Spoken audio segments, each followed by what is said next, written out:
era ya una cosa anunciada, ¿no? Como dijo la doctora Carrió anoche, esta ley nació sin ningún tipo de viso de continuar, porque, bueno, ya lo he dicho, ¿no? Claramente no está financiada, los que la han votado no han dicho dónde salen los recursos, y más de 110.000 millones de pesos, es una cifra incalculable, significaría que deberíamos suspender la UH el resto del año, la discapacidad, parte de las jubilaciones, o suspender todas las obras que tenemos por todo el país, que vienen a traer agua potable, cloacas, en muchas localidades de Salta, rutas, mejoras de aeropuerto para que vengan más turistas y más trabajo, energía, obras hídricas para evitar inundaciones como hemos tenido acá en Salta. O sea, la verdad que no se puede hacer algo así tan irresponsablemente, ¿no? Sin prever cómo, ¿no? No se le puede mentir a la gente.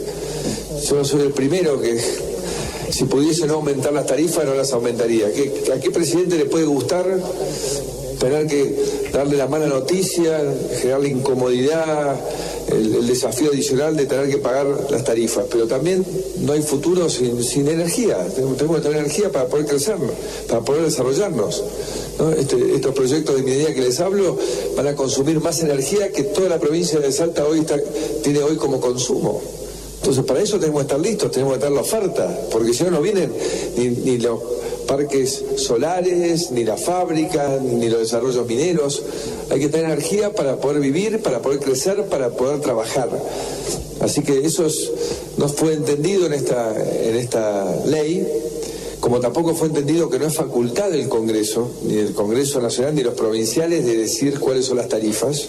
Y además no fue una ley federal, porque estamos haciendo algo que también es un reclamo para una Argentina más justa, más equitativa, que es que todos los argentinos paguemos las mismas tarifas. Y acá, Buenos Aires y Gran Buenos Aires venían una tarifa mucho menor. Y esto va a compensar eso. Y si esta ley rige, vuelve a crear esa inequidad entre el resto de la Argentina y Buenos Aires y la provincia de Buenos Aires. Y eso no está bien.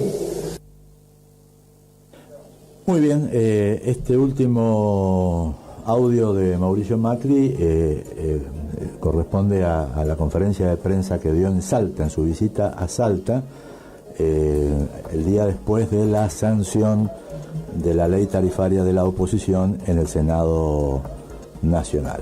Bueno, para analizar un poco esta situación y hablar un poco de lo que viene políticamente, que se avisora como complicado, estamos ya en comunicación telefónica con el diputado nacional por Mendoza, Luis Borzani, diputado nacional del radicalismo, de Cambiemos, que ya tuvo participación en el debate tarifario cuando la ley se generó en la Cámara Baja, pero que sigue atentamente este tipo de negociaciones, de sanciones legislativas, y por supuesto también sigue atentamente el rumbo del gobierno, puesto que como legislador del oficialismo en más de una oportunidad ha sido convocado a reuniones de gabinete ampliado por parte del presidente Macri.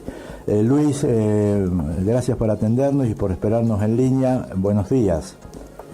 Buenos días, José Luis. Un gusto de poder participar en tu programa. Y bueno, escuchaba así un poco lo que estaba comentando el presidente Mauricio Macri antes de pasarme la palabra. Sí.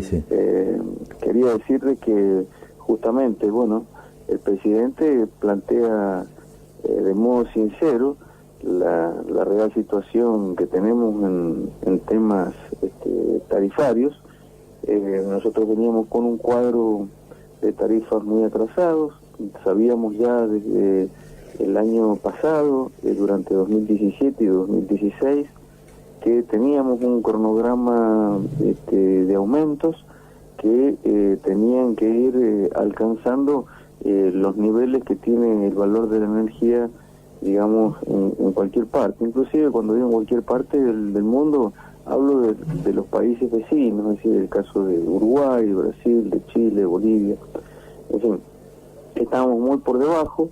En los últimos, diría yo, 7 u 8 años, incluye obviamente la mayor parte del gobierno anterior, como servicios que son regulados o precios regulados habían ido quedando atrás por debajo de la actualización salarial, la inflación, y gran parte de ese desacople, digamos, era absorbido con subsidios al consumo, es decir, el subsidio que observábamos nosotros en la boleta de la luz y del gas, y además otro subsidio que es el que se le daba, que el gobierno le daba a las empresas que producían o distribuían la energía.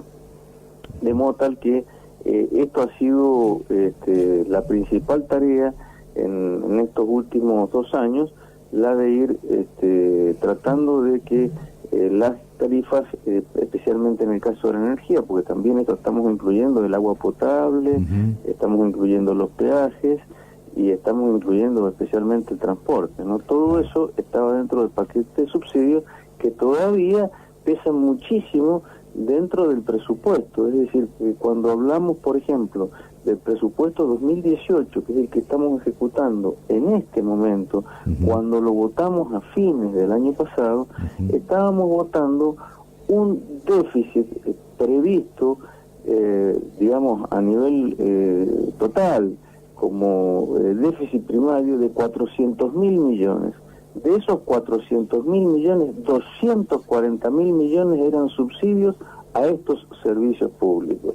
Es decir que si nosotros votábamos o quedaba efectivamente vigente la ley que votó la oposición esta semana que pasó en el Senado y antes en diputados, nosotros estábamos modificando sustantivamente en 115.000 millones de pesos más esos 240.000 que ya teníamos previsto para este año, el déficit fiscal del presupuesto nacional. Claro. Es decir, que era algo absolutamente imprevisto y además imposible de sostener, porque recordemos que las tarifas, de acuerdo al proyecto que se aprobó, se retrotraen a niveles de noviembre de 2017, claro, cuando además sabemos que hemos tenido, todos estamos en conocimiento, una devaluación del peso frente al dólar de aproximadamente un 25% en lo que va del año, ¿no? Claro, indudablemente, digamos, los subsidios venían en reducción de acuerdo al presupuesto, pero no era el total de la reducción que se espera, ¿no?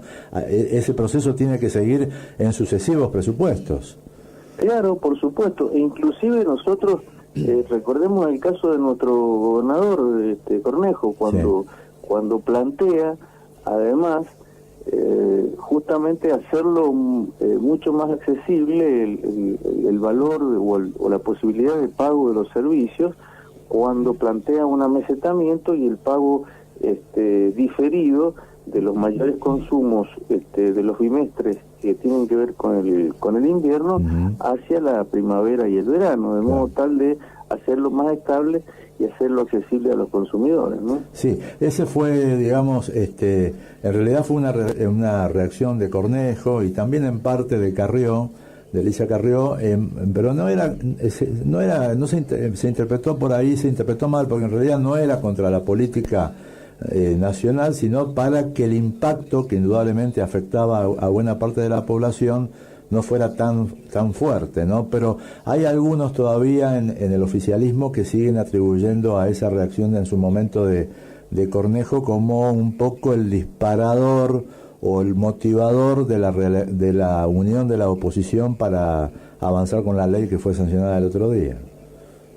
Sí, bueno, nosotros no lo observamos así. Claro, obviamente. El aporte de Alfredo Cornejo fue realmente muy oportuno y fue atendido tanto por el presidente como digamos la gente del área energética, en el caso del ministro de Energía, porque hacía posible justamente la adecuación tarifaria, digamos, de una manera mucho más gradual, y nosotros desde Mendoza, con inclusive valores distintos, como bien se viene diciendo, de la energía en relación a otras zonas del país, esto lo estábamos visualizando. Es decir, digamos, nosotros sabíamos que si no se practicaba una política de esa naturaleza, iban a ser poco pagables claro, las boletas o las facturas, especialmente del gas y también, por supuesto, la luz. De manera que creo que fue muy oportuna.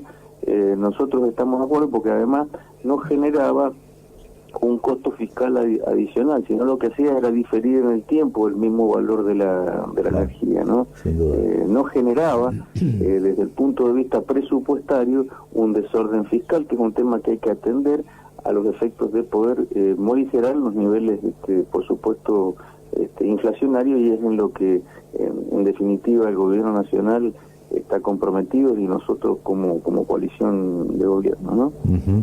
Ahora, Luis, bueno, hay después del veto presidencial, ¿hay alguna instancia de reclamo de la oposición prevista a lo mejor en las cámaras legislativas, pero ya hay otra exigencia en cuanto a la cantidad de votos? O sea que se estima que el veto presidencial ya es irreversible, ¿no? O sea, no podría ser nuevamente neutralizado por la oposición, en este caso porque se exigen otras mayorías para rechazar el veto, ¿verdad? Así es, rechazar un veto significa el paso por las dos cámaras, insistiendo con la sanción, digamos, original, y como vos decís, con mayorías especiales, ¿no? Agravadas, que lo establece la Constitución y el reglamento de las cámaras, de modo que sí, es muy difícil que esto pueda ocurrir, de modo que las tarifas van a seguir en manos de quien, como corresponde y como indica la Constitución, debe administrar estos asuntos, que es el Poder Ejecutivo. Nosotros lo habíamos dicho en el debate, especialmente, bueno, yo lo planteé en comisiones y también en el recinto cuando se trató en diputados. Las cámaras tienen las atribuciones principales de fijar los marcos regulatorios, es decir, cómo funciona el sistema de concesiones y las relaciones que tienen que tener el Poder Ejecutivo como el poder que concede una concesión de explotación energética o de distribución o de transporte de energía, y quiénes son los que deben llevarla adelante. Pero de allí en más, una vez que esto sucede, es el Poder Ejecutivo a través del Ministerio del Área, como es el Ministerio de Energía, y también los entes reguladores y también las provincias, porque recordemos que la energía tiene una componente que es la de la generación y luego la del transporte. Tanto la generación como el transporte tienen competencia nacional, pero luego la distribución, tanto del gas, que puede ser regional, como en el caso de la electricidad, que habitualmente es provincial, con, digamos, concesionarias locales, e inclusive hasta departamentales en muchas provincias, inclusive también las nuestras, porque recordemos que hay cooperativas eléctricas. Claro.